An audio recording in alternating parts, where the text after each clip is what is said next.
Ok,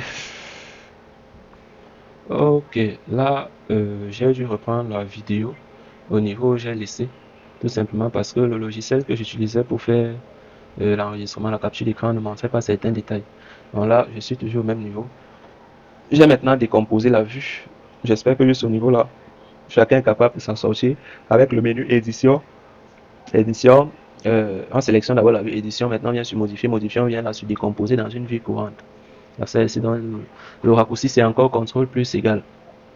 Alors, vous maintenez CTRL et vous maintenez égal. Et ça fait la commande lorsque vous avez déjà travaillé dessus. Là, maintenant, il est question pour moi de retirer la mise en page, de laisser uniquement le document donné au cadastre. Là, je supprime la mise en page. Je laisse uniquement le document. Maintenant, ce document, je vais le sélectionner, le mettre à la bonne échelle. Pour mettre ce document à la bonne échelle, qu'est-ce qu'il faut faire? Je sélectionne tout simplement tout ceci. Ensuite, je viens là, sur cette partie redimensionner. Je valide et puis je laisse le redimensionnement défini graphiquement à ce niveau. Et puis, je valide sur OK. Là, maintenant, je me dirige dans mon plan. Puisque cette dimension fait 19,84. Je viens là, je clique ici sur un point, je pars directement là où la dimension, donc parallèlement à la dimension qui fait 19,80, ça pouvait être n'importe quelle autre dimension de notre croquis, je valide encore, je clique une deuxième fois, ensuite je tire, et là maintenant je peux taper la dimension qui a sur le plan, il y a 19,84, et puis je valide. Quand je valide sur Entrée, on patiente que cela soit mis à l'échelle. Ensuite nous allons contrôler tous ensemble si cela est bien.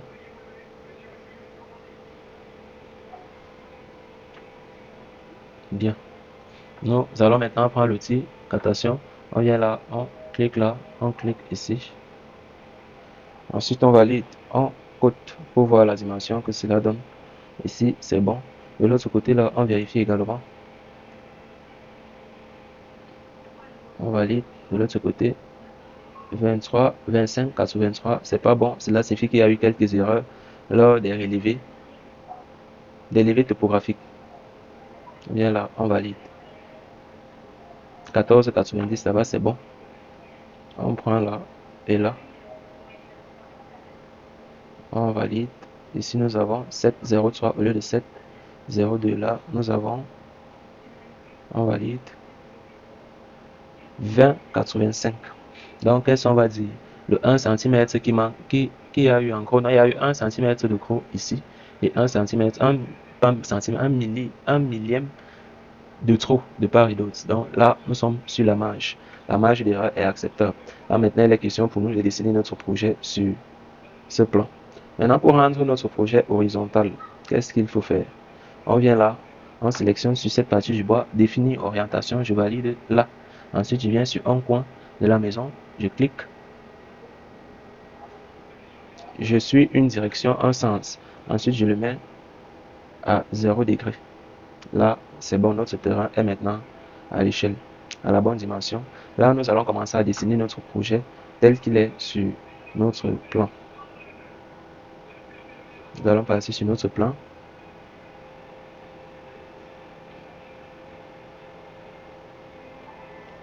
Là, sur notre plan, tiens, ça c'est le plan d'ensemble.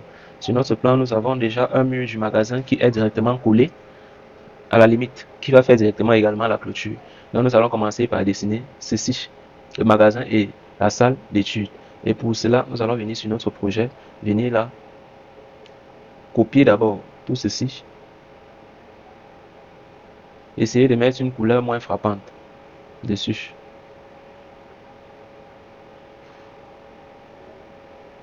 Je peux sélectionner un trait, ensuite je viens découper, suspendre le groupe, et puis ça va tout sélectionner. Ça sélectionne tout, ensuite je viens là, je choisis une couleur qui est moins visible.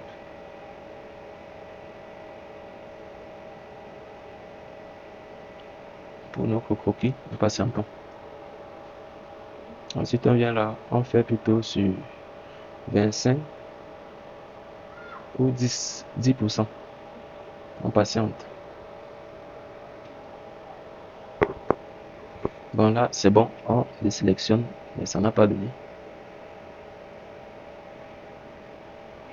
Alors, ce que nous allons faire, c'est de découper Voilà. On vient là, sélection, on valide.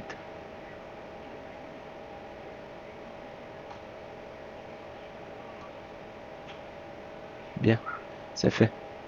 Une fois que cela est fait, on vient maintenant voir notre plan. On commence d'abord par l'outil ligne. Dans ce projet, il faut préciser qu'il faut toujours dessiner un plan de distribution à l'échelle 1 cinquantième, pas d'échelle 1 centième. Donc on vient là, on réglait. Au lieu de 1 centième, on prend plutôt 1 cinquante. Et également, au niveau de la cotation, on va prendre le mètre à ce niveau. Donc ça va faire, si notre cotation est à mètre, ça coûte uniquement à mètre. Par contre, si je viens là, je mets en centimètre, ça change et ça met en centimètre. Si je mets en millimètre, ça change, ça part en millimètre. Donc là, je laisse en mètre. Donc, je vais maintenant commencer à dessiner mon projet. Je vais d'abord commencer par sélectionner l'outil mur qui se trouve là. Non, non, j'allais oublier. On va d'abord copier ceci au rez-de-chaussée parce que il faut bien que notre dessin, notre croquis rentre au rez-de-chaussée. C'est copié. On descend au rez-de-chaussée. On colle.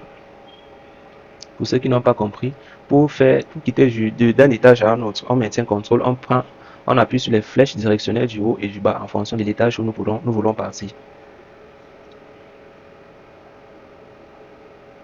Nous allons patienter que notre projet, notre croquis soit collé au rez-de-chaussée.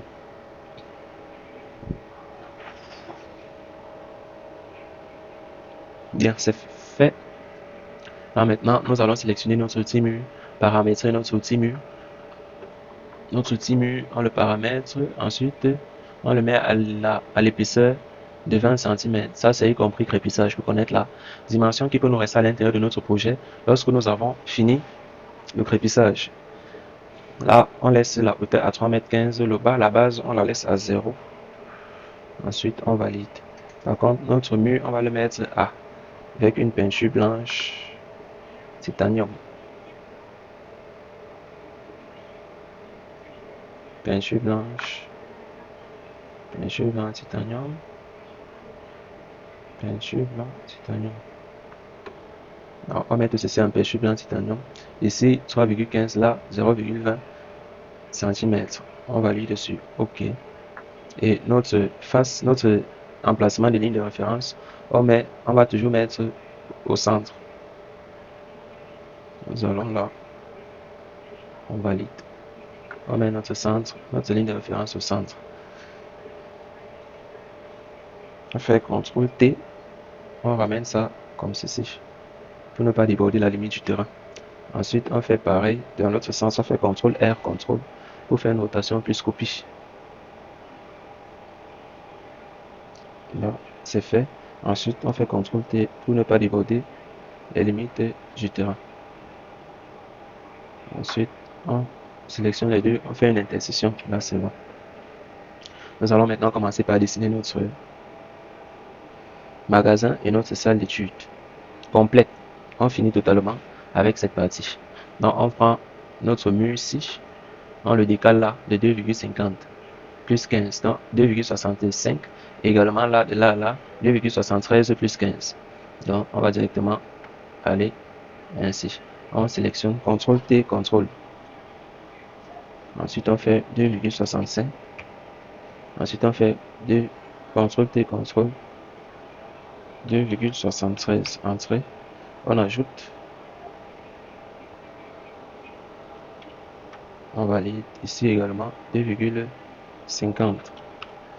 Bon, pour ceux qui ne savent pas comment activer la commande avancée d'Archicad, il faut tout simplement venir là sur les options, options environnement de travail, options avancées, autre option à ce niveau. Sur autre option, nous avons là les fonctions expérimentales. On vient là, on active les guides de distance. Les voici. Une fois que c'est fait, on valide sur OK. On revient sur notre projet et puis nous avons ces guides de distance.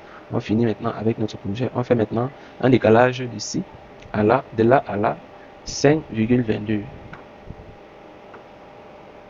CTRL T, CTRL 5,22. Ça, c'est validé. On coupe. On prend de là à là. On fait une intersection ensemble.